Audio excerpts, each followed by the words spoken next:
Charles Company's immediate reaction force is on the move. Otherwise, I am on standby, Doc.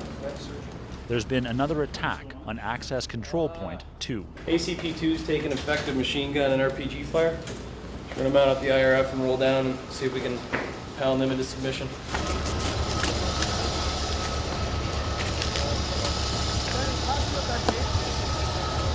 Within a few minutes, members of Captain Anian's platoon mount up and move out to reinforce the soldiers defending the checkpoint.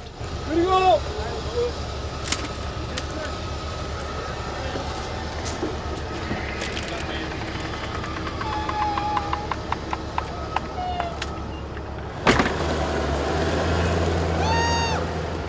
While they roll out, their company commander, Major Eleanor Taylor, seeks permission to temporarily withdraw the troops from ACP-2.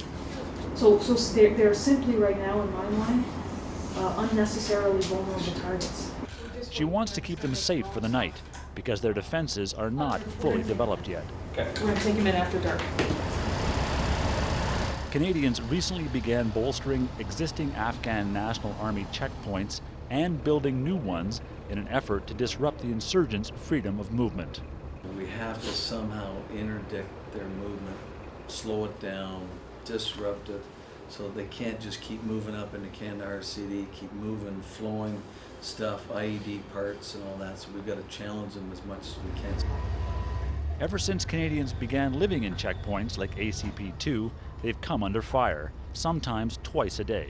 We took contact from all along the east over there around 10 a.m. Just a bunch of small arms. They shot at the guys in the open that were at us in the open when we were filling sandbags. We returned fire and just held position, and they contact broke. Andrew. Late afternoon we were just hanging out and took contact from the west. RPG and small arms. IRF came down and just contact broke again. The insurgents shoot at ACP-2 from a compound just 300 meters away. So today, Major Taylor orders the engineers to use their heavy equipment to build a ring of protection, a dirt berm around the checkpoint. But it doesn't stop the insurgents from attacking again.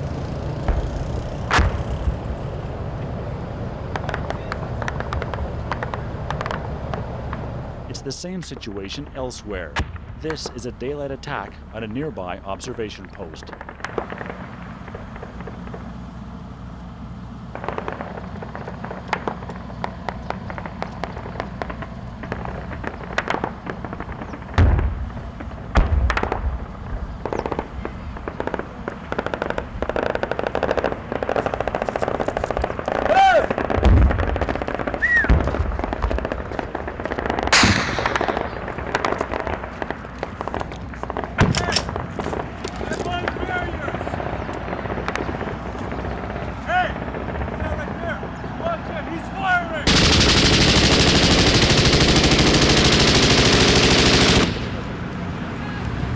Guy's an idiot.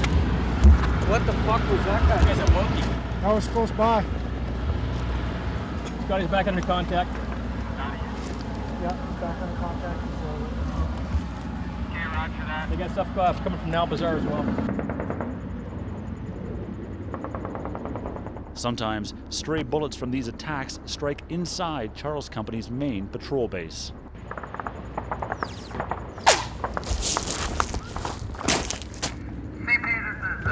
I just got hit with ricochet from an incoming round. Say again? We just got, one of our propellants just got hit with an incoming round. Not a bird? Major Taylor next orders engineers to partially destroy the grape hut the insurgents are firing from. They respond by attacking ACP-2 twice in one day. ACP-2, further than my last hit rep, the actual fire came from the compound itself, beside the grape hut and the wall that our call signs tore down yesterday over.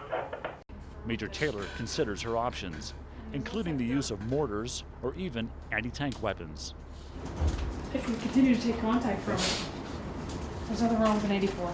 To deal with this persistent threat, she orders Captain Anians to complete the demolition job he started. ACP2 is in this region here, and our target area for tomorrow morning, the small compound grade putt alleyway that everybody's familiar with that we went down to yesterday.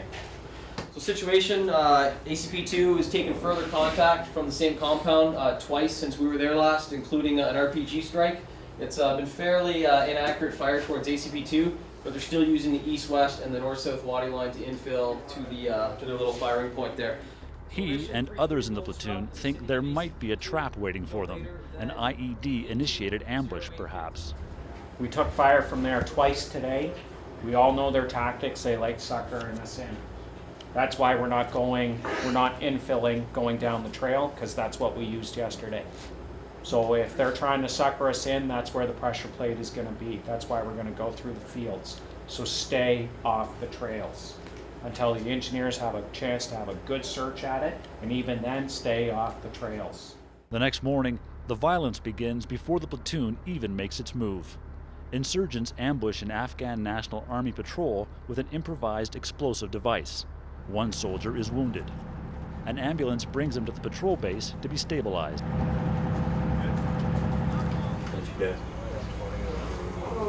120 over 88. See, we packed regular dust. A Black Hawk helicopter arrives to take him to hospital. Near ACP-2, the engineers go into action with their Badger again. Their mission: destroy the grape hut entirely. They will also rip up 5 trees in the area, denying cover to the insurgents. Yeah, Roger, that sounds good. So one guy in a green, one guy in white, moving over to the T-Lab. I'll take Simic and put him down there and they can deal with it. While the engineers work, a soldier who specializes in civil-military cooperation speaks with 2 locals. He'll help if the property owner seeks compensation for today's damages. We have set formulas for however many meters of wall or a certain size of grape hut, number of plants damaged. So basically I'll have to talk to them first, and I will get a figure of what they think it's worth, and then we'll add our formulation to that and we'll come up with something in between. In a nearby compound, the platoon finds materials that could be used to make improvised explosive devices. What do you got in your backpack? 155 shell? No, more components. Okay. Living the dream. Well, we found a fairly significant IED component cache. There was 5 81 millimeter mortars, 2 60 millimeter mortars. There was all kinds of shrapnel and different things that they tend to put in the DFFCs to blow out and hit the dismounts. Found wire, found objects that they make pressure plates out of. What the soldiers don't take away for analysis, they move to a grape hut. We're going to burn the refuse in the grape hut. It's unsafe for the engineers to search it. So the easiest way of doing it is to burn it all off. We've got permission. And that way, if there's anything inside of there, we'll either destroy it or it'll expose it so we can come back and get it later. We good? Yeah, go.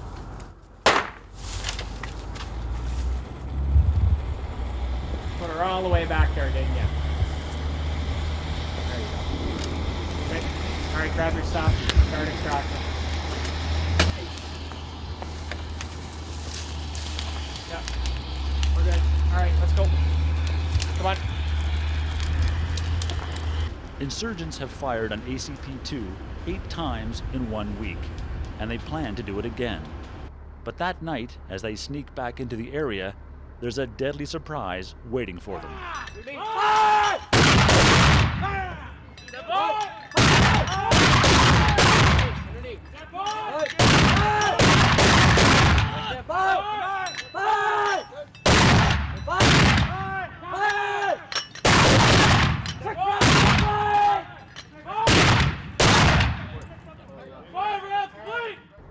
Gunners have been on standby for this fire mission several times over the past few days. Their mortar rounds kill one of the insurgents.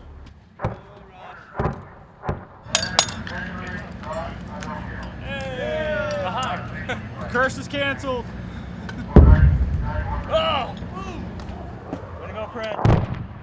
The other man escapes temporarily, but he's unable to hide from a Predator unmanned aerial vehicle and its Hellfire missile. This may not be the end of the story for the soldiers in ACP-2, but for the first time in a week, life gets a little quieter for Charles Company. For Army News in Afghanistan, I'm Lieutenant Colonel Mike Vernon. Roger, thanks, over.